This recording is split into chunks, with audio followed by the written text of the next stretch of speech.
بسم اللہ الرحمن الرحیم۔ السلام علیکم ناظرین، حاضر خدمت ہے آپ کا میزبان عبدالقدوس راولپنڈی، اسلام آباد اور واشنگٹن کی تازہ ترین خبروں اور اطلاعات کے ساتھ۔ ناظرین، شاعر مشرق حضرت علامہ اقبال رحمۃ اللہ علیہ کا فرمان عالی شان ہے کہ حادثہ وہ جو ابھی پردہ افلاک میں ہے، حادثہ وہ جو ابھی پردہ افلاک میں ہے، عکس اس کا میرے آئینہ ادراک میں ہے۔ اللہ والوں کو مستقبل قریب اور مستقبل بعید میں پیش آنے والے واقعات کے حوالے سے اکثر اشارے دے دیے جاتے ہیں۔ ایسے ہی ایک اشارے کے حوالے سے لاہور کی بزرگ روحانی شخصیت حضرت بابا جی داتا دربار والوں نے عید پر بڑی عیدی کی پیشگوئی کی تھی۔ Adiala jail, G H Q اور واشنگٹن سے جو تازہ اطلاعات سامنے آئی ہیں، ان سے لگ یہ رہا ہے کہ قوم کے لیے بھی اور عمران خان کے لیے بھی اور جنرل عاصم منیر کے لیے بھی اور فوج کے لیے بھی تیار ہے۔ اسے کچھ لوگوں کی طرف سے chairman joint chiefs of staff committee general Sahir Shamshad Mirza کا مشن امپاسبل بھی قرار دیا جا رہا ہے، کیونکہ بظاہر یہ کام اب ہونے جا رہا ہے اور جس کی اطلاعات آئی ہیں بڑی دھماکہ خیز، بظاہر یہ امپاسبل یعنی ناممکن ہی لگتا ہے، لیکن جو بڑے لوگ ہوتے ہیں با حوصلہ ہمت اور صبر و استقامت سے کام لینے والے، وہ مشن امپاسبل کو ہی پاسبل کرتے ہیں۔ ناظرین، دعویٰ یہ کیا جا رہا ہے کہ یہ مشن امپاسبل کامیاب ہو چکا ہے، یعنی پاسبل ہو چکا ہے۔ معاملات کو مزید بگاڑ کی طرف جانے سے روکنے اور موجودہ دلدل سے نکلنے کی خاطر جنرل عاصم منیر کو منانے میں جو جرنیلوں کا چکوال گروپ ہے وہ کامیاب ہو چکا ہے۔ بڑی خبر ناظرین ہم آپ کے ساتھ شیئر کر رہے ہیں۔ اس حوالے سے جنرل ساحر شمشاد مرزا اور D G I S I general Asim Malik کا نام سب سے زیادہ کیوں لیا جا رہا ہے، آج اس پر بھی بات کریں گے۔ کیا واقعی فوج نے عمران خان کی شرط مان کر پیچھے ہٹنے کا فیصلہ کر لیا ہے، اور یہ کہ اس شرط پر عمل درآمد کے دوران عدلیہ، میڈیا اور بیوروکریسی پر نافذ غیر اعلانیہ مارشل لاء کے خاتمے کے بدلے میں عمران خان نے اسٹیبلشمنٹ کی کون سی بڑی شرط تسلیم کر لی ہے۔ بہت اہم ویڈیو ہے ناظرین آج کی، یہ خبر بھی آج ہم آپ کے ساتھ شیئر کریں گے۔ ذرائع کا ناظرین دعویٰ ہے کہ جب سے پچھلے 24 گھنٹوں کے دوران یہ سینہ گزٹ باہر نکلی ہے کہ جنرل ساحر شمشاد مرزا کا مشن امپاسبل پاسبل ہو چکا ہے، یہاں راولپنڈی اسلام آباد کے پاور کوریڈورز میں زلزلہ برپا ہے، اور یہ کہا جا رہا ہے کہ نون لیگ اور پیپلز پارٹی سمیت ان تمام لوگوں کی خراب ہو گئی ہے جن کا خیال یہ تھا کہ شروع ہونے والی پی ٹی آئی کی نئی احتجاجی تحریک سے بھی اسی انداز میں نمٹا جائے گا جس طرح 26 نومبر کو ڈی چوک میں پچھلے احتجاجی مارچ سے نمٹا گیا تھا۔ ناظرین، فارم 47 والے موجودہ رجیم کو ہر صورت میں برسر اقتدار رکھے گی، چاہے اس کے لیے ملک میں خون کی مزید کتنی ہی ہولی کیوں نہ کھیلنی پڑے۔ یہ جو سوچ تھی اس کو اب بڑا دھچکا لگ چکا ہے، ایسا کہنا ہے ذرائع کا، کہ کیونکہ امریکہ میں ہونے والی جو ڈیولپمنٹس ہیں جو ہم آپ کے ساتھ شیئر کر چکے ہیں، اور جی ایچ کیو میں چند ہفتوں سے جو جرنیلوں کے لیول پر انٹلیکچول ڈائیلاگ جاری تھا، آپس میں جو بحث و مباحثہ ہوتا ہے جسے آپ کہہ سکتے ہیں کہ پولیٹیکل وار گیمز، وہ جو جاری تھیں، اس میں وہ لوگ کامیاب ہو گئے ہیں جو معاملات کو مکمل بگاڑ کی طرف جانے سے بچنا چاہتے ہیں۔ ناظرین، اس گروپ کا یہ موقف تھا اور یہ موقف ہے کہ پرامن انداز میں دلدل سے نکلا جائے۔ یہ بھی کہا جا رہا ہے کہ عمران خان کے کیسز کو طویل پیشیوں کے ذریعے التوا میں ڈالنے کا فیصلہ بھی اسی لیے کیا گیا تھا کیونکہ فوج ابھی خود بھی ذہنی طور پر کلیئر نہیں تھی کہ اسے آنے والے مہینوں میں کیا پالیسی اختیار کرنی ہے۔ اس دوران ناظرین، اڈیالہ جیل میں عمران خان کے ساتھ طویل ٹریک ٹو خفیہ مذاکرات کا سلسلہ بھی جاری رہا، یہ کہنا ہے ذرائع کا۔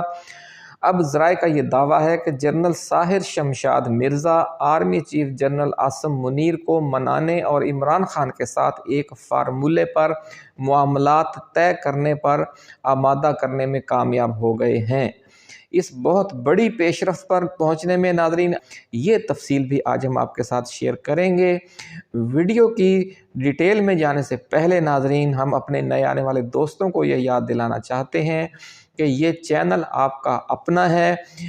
اور اس لیے آپ اسے سبسکرائب کر کے گھنٹی کا نشان ضرور دبا دیں تاکہ ہماری نئی آنے والی ایسی ہی ایکسکلوسیو اور ریسرچ بیسڈ ویڈیوز آپ کو بر وقت ملتی رہیں اور کوئی اہم ویڈیو آپ کی نظروں میں آنے سے رہ نہ جائے۔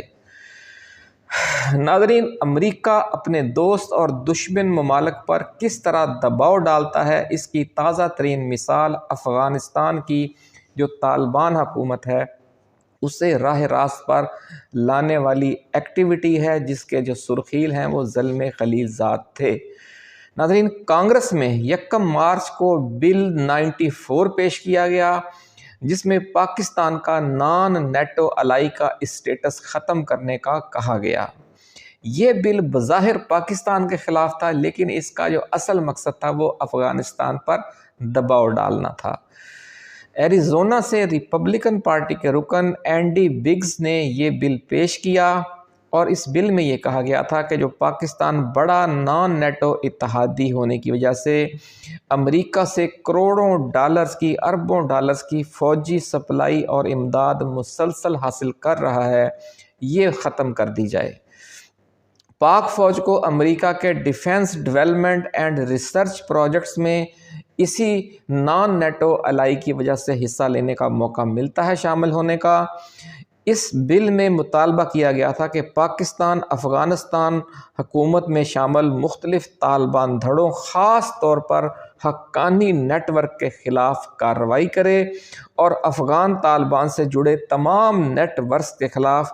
ٹھوس اقدامات کرے۔ اگر پاکستان ایسا نہیں کرتا تو پھر صدر امریکہ پاکستان سے اس کا نان نیٹو اتحادی کا اسٹیٹس واپس لے لیں۔ یہ بل ناظرین کانگریس کی کمیٹی برائے فارن افیئرز کے حوالے کر دیا گیا تھا 1 مارچ کے بعد، یعنی مارچ کے پہلے ہفتے میں ہی۔ تو انہی دنوں میں آپ دیکھ رہے ہوں گے کہ پاکستان اور افغانستان کے حالات خراب تھے، تورخم بارڈر بند تھا اور بھی بہت سے یعنی کہ بات چل رہی تھی، سخت الزامات کا تبادلہ تھا کہ جو افغانستان ہے وہاں سے دہشت گرد آ رہے ہیں، پاکستان میں ایسے واقعات بھی پیش آئے اور یوں محسوس ہو رہا تھا کہ پاکستان افغانستان کے اندر میزائلوں سے، ڈرون طیاروں سے، کمانڈوز کے ذریعے اور F-16 طیاروں کے ذریعے آپریشن کرنے جا رہا ہے۔ یہ منظر آپ کو یاد ہوگا۔ تو ایک طرف امریکہ سے یہ دباؤ تھا، دوسری طرف پاکستان نے بھی اس کی پوری تیاری کی ہوئی تھی۔ تو اس دباؤ کی وجہ سے جو افغانستان کے جو 2 دھڑے ہیں، یعنی حقانی نیٹ ورک اور ملا ہیبت اللہ اخوند زادہ کا جو امیر المومنین ہیں، ان کے طالبان کے امیر ہیں، ان کے درمیان اس حوالے سے کشمکش اپنی انتہا کو پہنچی ہوئی تھی کہ امریکہ کے ساتھ ہم نے لڑنا ہے یا ڈیل کرنی ہے۔ تو یوں آپ دیکھیں کہ کس طریقے سے ایک بل پیش ہوتا ہے کانگریس میں اور اس کے گرد پھر پوری ایک عمارت بنی جاتی ہے دباؤ ڈالنے کی۔ یہی فارمولہ پاکستان کے بارے میں بھی استعمال کیا گیا۔ جب ناظرین یہ دباؤ اپنے انتہا کو پہنچ گیا، جس میں امریکی صدر کو یہ پھر اختیار دیا گیا تھا کہ وہ ڈپلومیسی، اگر آمین ڈپلومیسی پر پاکستان اور افغانستان عمل کرتے ہیں تو پھر تو وہ اس حوالے سے کوئی سخت اقدامات نہ کریں، بصورت دیگر یہ جو بل ہے اس کے ذریعے پاکستان کا نان نیٹو اتحادی کا سٹیٹس ختم کر دیا جائے اور اربوں ڈالر کی جو امداد ہے وہ روک لی جائے۔ ذرائع کا دعویٰ ہے کہ جس طرح پھر طالبان حکومت دباؤ میں آ گئی، یا ایک اس نے سوچا کہ اب امریکہ سے ہم نے کیا بار بار لڑنا ہے، اس لیے انہوں نے امریکہ کے ساتھ صلح کر لی اور یہ بل جو ہے وہ پیش ہونے کی اب کانگریس میں نوبت ہی نہیں آئے گی۔ ذرائع کا ایسا کہنا ہے کہ جو بل 94 ہے۔ اچھا جی، اب اس میں ہوا کیا کہ پھر افغانستان نے امریکی جو قیدی تھا وہ اسے رہا کر دیا اور امریکہ نے بھی جو حقانی نیٹ ورک کے سربراہ اور وزیر داخلہ تھے سراج الدین حقانی اور ان کے بھائی اور کزن، ان سب کے نام جو سر کی قیمت والی فہرست سے نکال دیے۔ تو ناظرین یہ ہوتا ہے قانون پیش کرنے کے مختلف قسم کے مقاصد میں سے ایک مقصد کہ کسی طرح دباؤ میں لا کر اس ملک کو، اس رجیم کو راہ راست پر لایا جائے، یا جو امریکہ چاہتا ہے اس سے ہم آہنگ پالیسی اختیار کرنے پر مجبور کیا جائے۔ اسی پالیسی کے تحت پھر زلم خلیزات کا افغانستان کا دورہ بھی ہوتا ہے، اور یہ کہا جا رہا ہے کہ اب برف پگھل چکی ہے، دونوں طرف سے بہت سے معاملات بڑی تیزی سے آگے بڑھ رہے ہیں۔ اب اسی قسم کا بل ہے جو ولسن لے کر آئے، امریکی کانگریس میں پیش کیا ہے جو انہوں نے پاکستان میں بحالی جمہوریت اور عمران خان سمیت سیاسی اسیروں کی رہائی کے حوالے سے۔ اس کے بھی قانون بننے کی نوعیت نہیں آئے گی، نوبت نہیں آئے گی، اور معاملات اس سے بہت پہلے فائنل ہو جائیں گے۔ اپنی سابقہ ویڈیوز میں ناظرین آپ کو یاد ہوگا کہ ہم نے یہ امکان بھی پیش کیا تھا کہ یہ جو کہتے ہیں کہ جناب بل فلاں مہینے میں جا کر یہ قانون بن جائے گا، پھر 180 روز کے اندر صدر اس کو نافذ کریں گے، یہ ہوگا وہ ہوگا، تو اسی ویڈیو میں آپ کو یاد ہوگا ہم نے آپ سے کہا تھا کہ شاید یہ نوبت نہ آئے، کیونکہ اب جب یہ بلیک اینڈ وائٹ میں یہ بل سامنے آ گیا تو یہ ہماری رجیم کے لیے، ہمارے آرمی چیف کے لیے ایک بالکل کلیئر کٹ میسج امریکہ کی طرف سے کہ جناب اگر آپ ہماری بات نہیں مانتے اور عمران خان کی رہائی اور ملک میں بحالی جمہوریت کے حوالے سے جو ہماری ڈیمانڈز ہیں، اور جو بائیڈن سرکار کا مسلط کیا ہوا بائیڈن باقیات والا فارم 47 والا سسٹم ہے، اس کو اگر آپ ختم نہیں کرتے تو پھر ہم یہ کریں گے، وہ انہوں نے بلیک اینڈ وائٹ میں سامنے لا کر پیش کر دیا ہے۔ تو ذرائع کہتے ہیں کہ یہ دباؤ کارگر ثابت ہو گیا ہے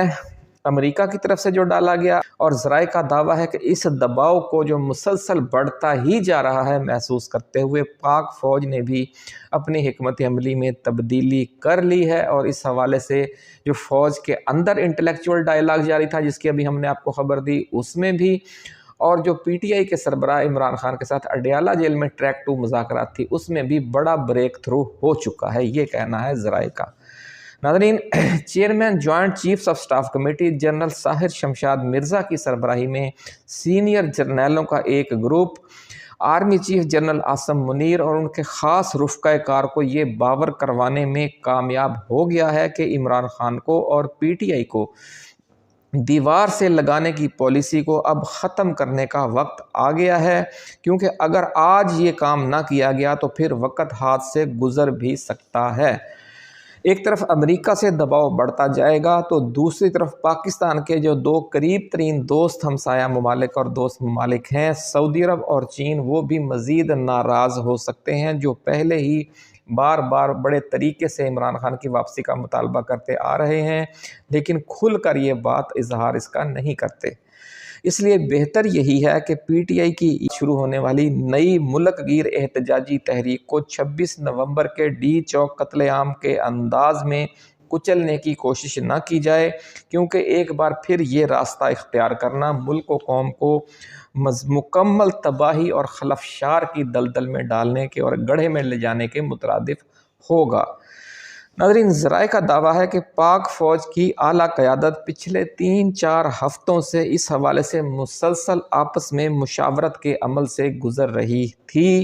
اور گزر رہی ہے،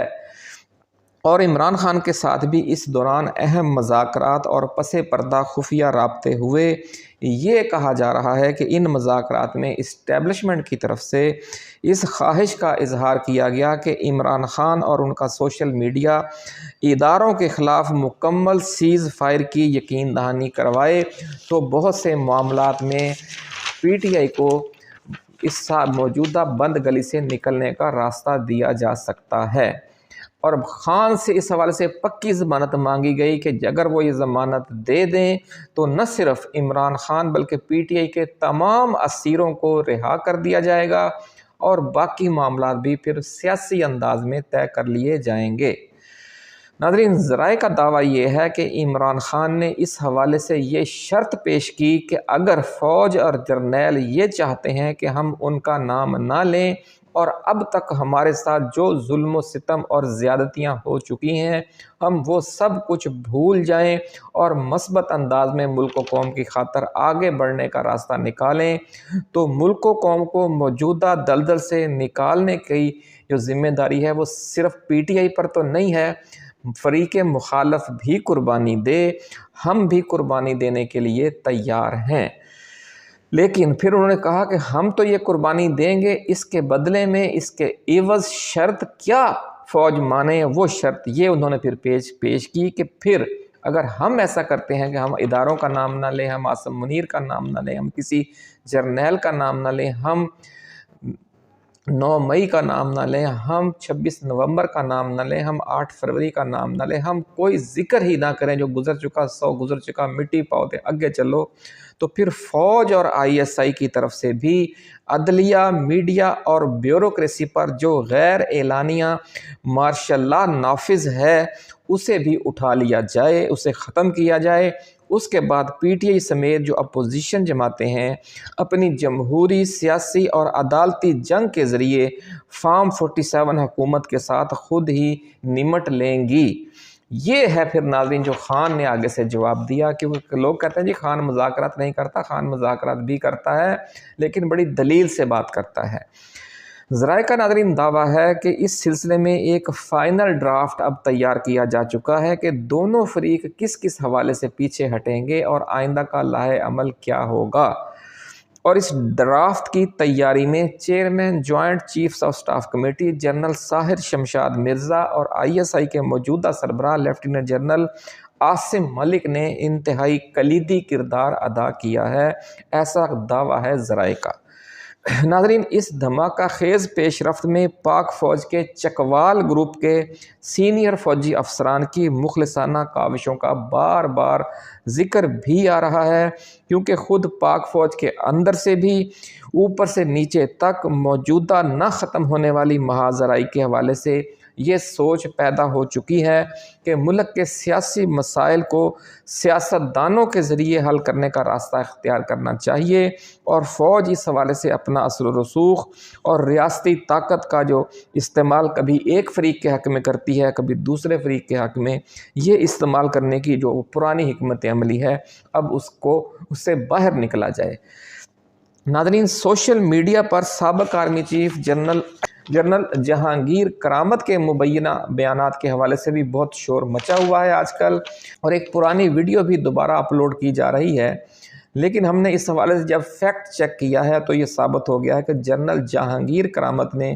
موجودہ army chief general Asim Munir کے حوالے سے کوئی بیان نہیں دیا، اور جس شخصیت کو جہانگیر کرامت کہہ کر ان کی ایک پرانی ویڈیو شیئر کی جا رہی ہے وہ غالباً ایکس سروس مین سوسائٹی کے ایک سینئر ترین رہنما لیفٹیننٹ جنرل ریٹائرڈ محمود کی ہے، جو غالباً ایکس سروس مین سوسائٹی کے جو بانیان ہیں ان میں شامل تھے۔ ناظرین ذرائع کا کہنا ہے کہ پاک فوج میں سپاہی کے لیول سے جرنیلوں کی سطح تک چکوال گروپ ہمیشہ سے ایک اکثریتی اور مؤثر دھڑا سمجھا جاتا رہا ہے۔ سابق DG ISI لیفٹیننٹ جنرل فیض حمید بھی اسی چکوال گروپ کا حصہ تھے، اور ذرائع کا کہنا ہے کہ موجودہ چکوال گروپ ان کے خلاف جاری اس کورٹ مارشل کی اسپیڈ سلو کروانے میں بھی کامیاب ہو چکا ہے، اور معاملات اب افہام و تفہیم کی طرف بھی جا رہے ہیں۔ یعنی جو فیض حمید کا معاملہ ہے وہاں بھی وہ جو دھونس دھاندلی والا اسٹائل ہے اب وہ اختیار نہیں کیا جا رہا اور انہیں ریلیف دیا جا چکا ہے۔ یہ ویڈیو ہم آپ کے ساتھ پہلے بھی کر چکے ہیں، آج سے 15-20 دن یا شاید 10 دن پہلے۔ ناظرین اور یہ بھی عمران خان نے جو بیان دیا پہلے بھی بار بار کہا، اب بھی وہ یہ بار بار کہہ رہے ہیں، اور انہوں نے یہ موقف بار بار دہرایا ہے کہ ملک بھی میرا ہے اور فوج بھی میری ہے، اس لیے انہوں نے PTI کے ساتھ ہونے والے مظالم پر معاف کرنے والی پالیسی اسی وسیع تر تناظر میں اختیار کرنے کی یقین دہانی کروا دی ہے، تاکہ صوبوں کے درمیان اختلافات،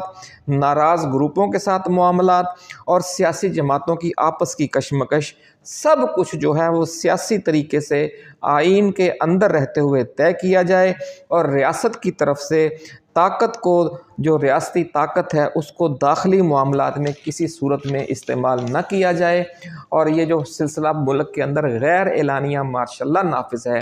اس کو اٹھا لیا جائے۔ تو ناظرین اپنا خیال رکھیے گا، اللہ حافظ۔ پاکستان زندہ باد۔